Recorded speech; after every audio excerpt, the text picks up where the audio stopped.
First time blood pressure होना, इनमें 3 वजह हो सकती है।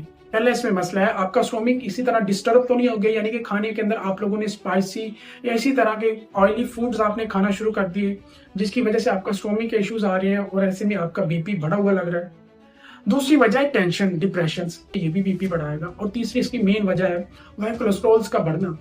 आप जितना ज्यादा फिजिकल वर्क कम करेंगे और जितना ज्यादा आप ऑयली ऐसी चीजें खाते रहेंगे तो कोलेस्ट्रॉल का लेवल बढ़ता रहेगा।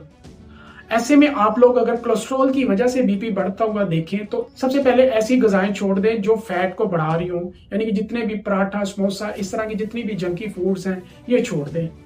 एक काम ऐड कर लें, आप जितनी ज्यादा एक्सरसाइज करेंगे उस एक्सरसाइज की वजह से बॉडी में आएगा पसीना, और जितना ज्यादा पसीना आएगा ये उतना ही ज्यादा कोलेस्ट्रॉल के लेवल को कम करेगा।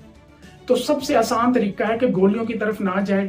अगर कोलेस्ट्रॉल बढ़ने की वजह से बीपी का शिकार हो रहे हैं तो आज के बाद आप लोग सैर को अपना लें। आप देखेंगे आपके बीपी जैसे मसाइल जो हैं वो कोसों दूर हो जाएंगे।